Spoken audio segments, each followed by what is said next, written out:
Jackie, should we go to work? Is it time to go to work? Yeah. Let's go to work. Come on, let's go to work. Yeah, let's go to work.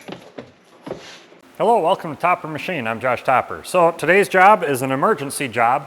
It is the repair of this shaft. Well, the replacement. We'll make a new one out of 1045, but this goes with that big horizontal bandsaw that I repaired the wheel on quite a while back. Now the bearings failed again after being in service for however long it was. I'm guessing it was close to a year, and they need to have a new shaft made, and the lead time on this thing is ridiculous. So we're going to go ahead and copy this thing and get a new one made for them right away. Here is our old shaft. I'll give you a good close-up of it, and it's chewed to crap. The bearings must have failed and got up in here and chewed up this step, this collar. That's our bearing stop. And I've worked with enough of these customers over the years for them to know either to supply me with the bearing number so I can look it up in the book, or to supply me with the brand new bearing, which these guys have done. So I will actually measure and look these up just to make sure they're the same, there's no differences, and then go ahead and make them to the proper size.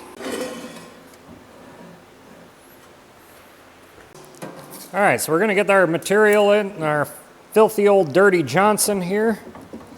And we're starting with 3.5 inch 1045. And I'm gonna cut it just over the 8 inches, which is what I need. And that's good enough.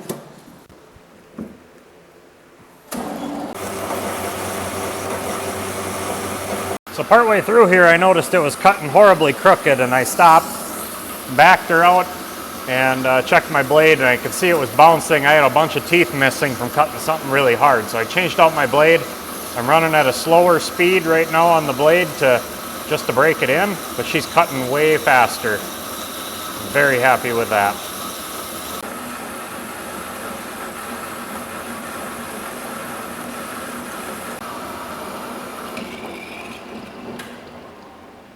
So I just wanted to show you guys, besides our dog Rocky, here's Tuxie. He's our house cat, but he's finally, after 3 years, started wandering into the shop just to check it out, and he's starting to get a little better about coming in here. He's still very scared of the shop, but this guy's a little killer.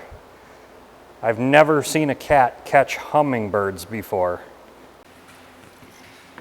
So I'm gonna go ahead and start on the long end, and I need 5.5 at least sticking out. So we'll go 5 5/8. And the first thing I'll do is face it, center drill it, get my center in there, and then we'll go to town on cutting.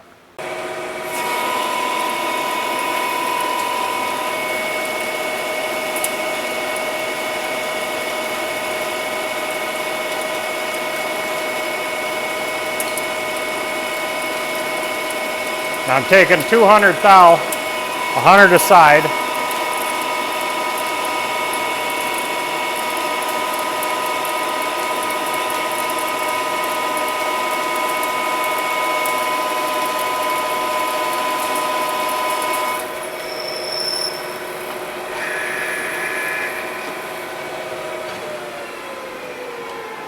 And we'll stop and see where we're at.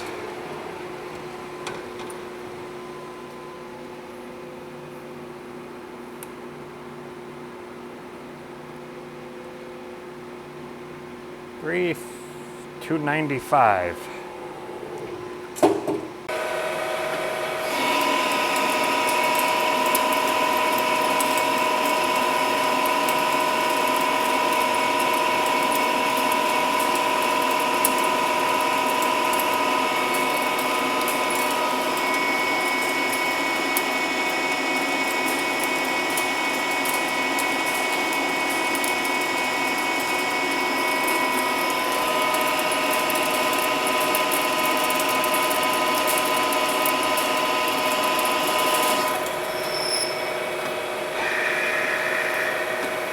So our first step is 4.625 inches from the end of the shaft, and we'll just touch off to make sure we're still there. And we're still good on 0. We'll go in 4.625 and just 0 our digital readout, because it'll make life easier. And then we'll come back to the beginning and take our first pass. And our bearing is 65 millimeters, so we're gonna take it down to within 50 thou to start with.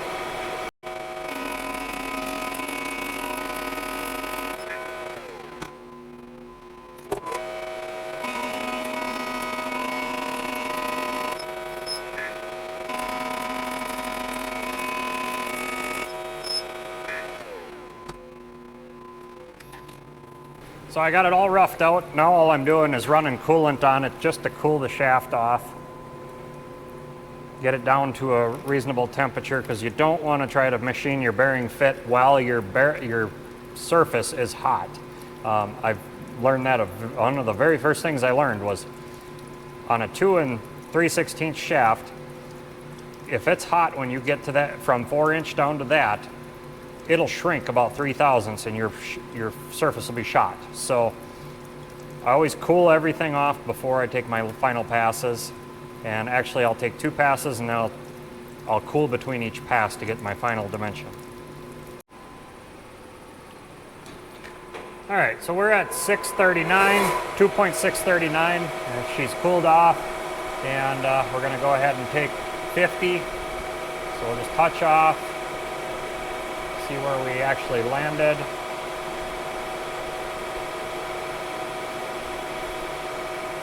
And yeah, it did shrink some. I'll take my 50 and then I'll 0 my digital readout. And I actually slowed down my feed rate as well to compensate for surface finish. I was actually pushing at a pretty good clip earlier, and now I've slowed it down quite a bit.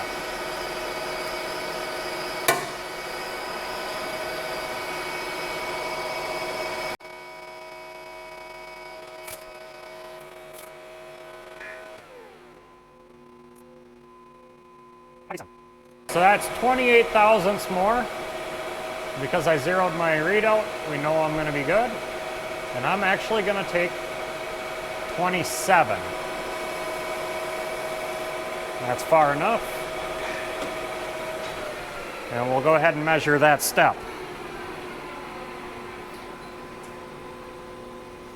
I always take just a little under what I need and measure that first little bit.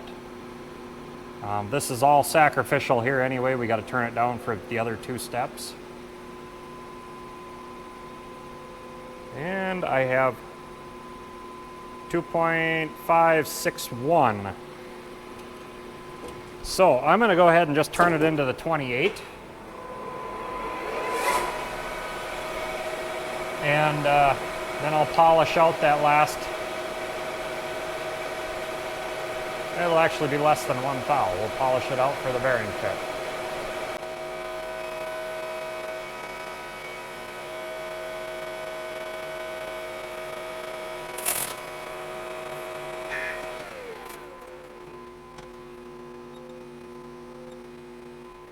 So our next step is 2 inches in. And I move my cutter over 2 inches. I'll make a mark, just so I have something to reference. And we'll go ahead and start whittling this away. I'm going to take 250 thousandths. I'm actually going to speed up my, actually I like that feed rate.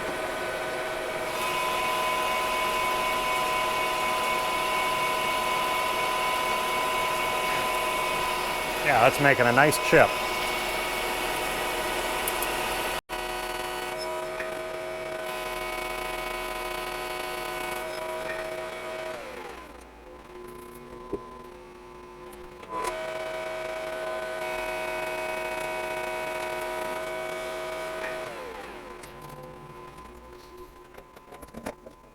Okay, we're all cooled off. Let's see where we are.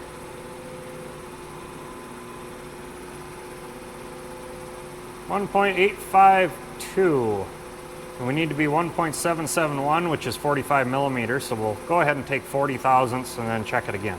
Now, one thing I want to point out, when you're using your your micrometers all the time when you're doing these bearing fits, and this is a seal surface here, but this is a bearing fit back here. Check your micrometers to a standard. Always check them. If you're off at all on your micrometer, you're gonna screw up your part.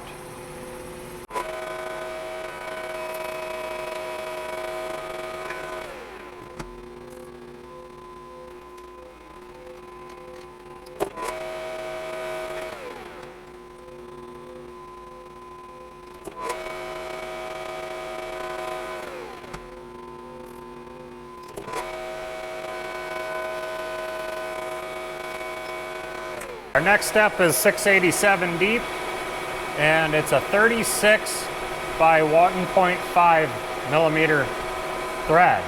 So we're gonna go ahead and turn this down to our 36 millimeter, and then we'll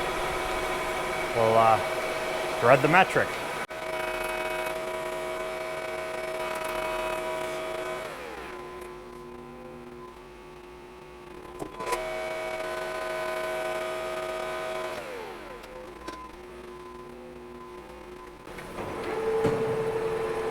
All right, this is where it gets difficult. So we're threading metric.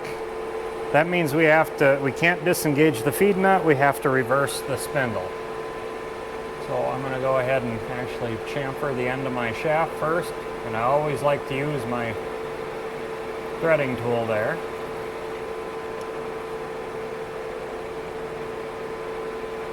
I'll go ahead and touch off. Zero our readout so we know we're in the same spot. Then I'm going to turn it in a bit. And this is where she gets exciting. We hope we don't crash. Okay, so there's our metric threads. Now let's see if I'm going to be able to get in there and cut my relief. Just barely. We'll come in, touch off.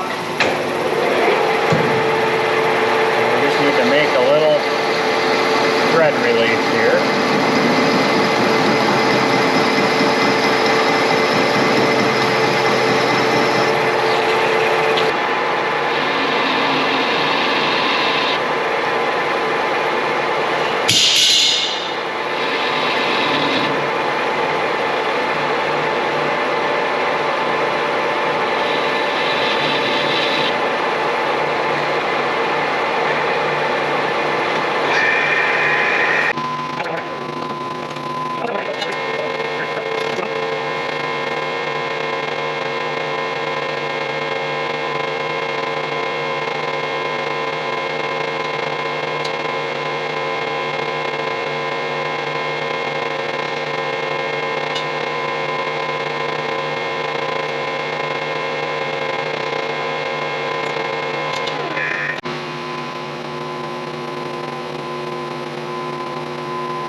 Okay, so this end is 70 millimeter, 2.7559. 2.7556. And I'm only using my caliper just to get a close measurement to see where we are. 3.085.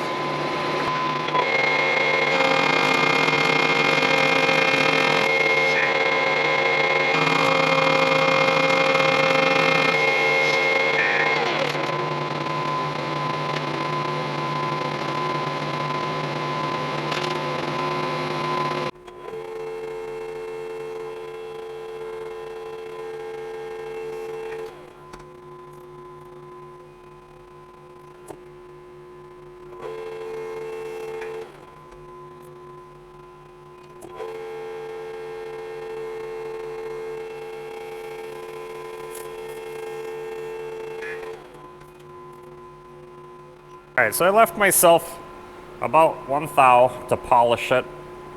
We'll go ahead and put our chamfer on the end, and then I'll grab the emery cloth and chamfer this.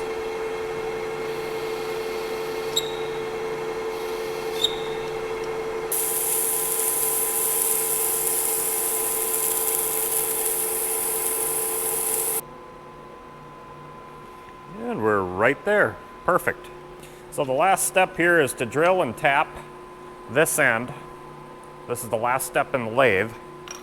And this end is, the original was metric, and unfortunately I don't have metric taps that size, but I'm gonna go ahead and just center drill it, tap it for 3/4 10, and I'll pick up a bolt when I head down to deliver this, and that'll get the customer back in business. And quite honestly, that's all they care about. They don't care about matching it to the original thread or any of that. They just want a working part.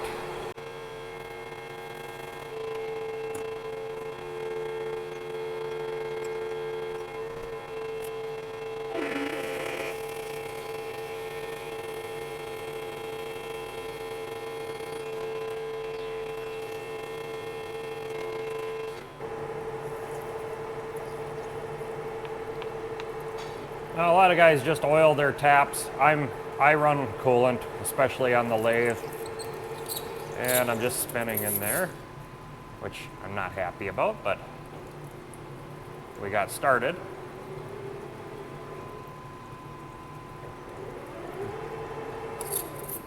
Not holding well in my chuck.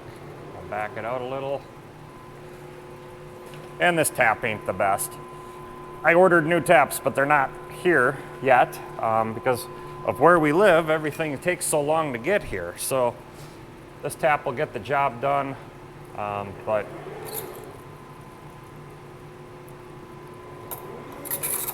yeah, that is not happy.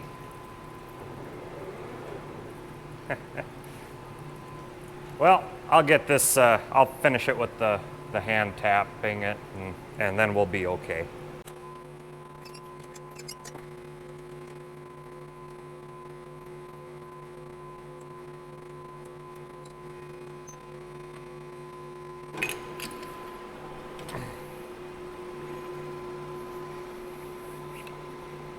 There we go. All the lathe work is done.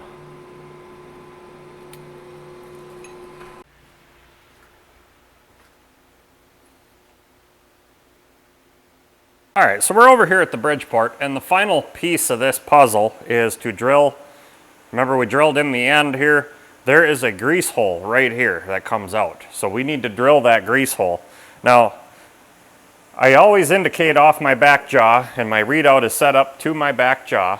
So now I'm going to do something that I feel totally and utterly against. Oh, I don't want to do this. Ah, it's metric. Oh, I don't like that. All right, well, since it's metric and we know this is 60, my shaft here is 65 mil, we'll set it at 32.5. Put her in there, and now we should be on center. So we'll go ahead and set her up and drill that hole.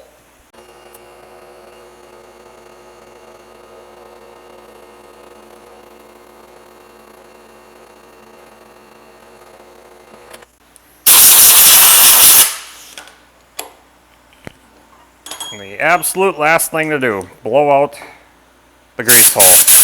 You don't want any chips staying in there. Well, there they are, the old one and the brand new one. So with just a little bit of reverse engineering, a little bit of time on the lathe and material, I was able to make the shaft to get my customer back up and running. Now this customer's got over almost 100 employees right now. This is their largest bandsaw, and I'm gonna go take some pictures when I deliver it and put them right here. And they're actually resorting to their smaller saw right now, which won't do the big stuff they need to do. So being that this saw is down, they're hurting right now. They waited a week for the manufacturer to come back with price and lead time, which was 13 weeks. Well, that's unacceptable, so they brought it to me, and I knocked it out same day for them just to get them back up and running. I'll go deliver it, and they'll have it back together by the end of the day and be back in business. And that's what it's all about. Being a machine shop like this is keeping the customers going. That's 90% of my business is these emergency repairs and getting guys back up in business as quickly as possible, keeping everybody in business and everybody working. So with that, until next time, get out in your shop and get it done right the first time.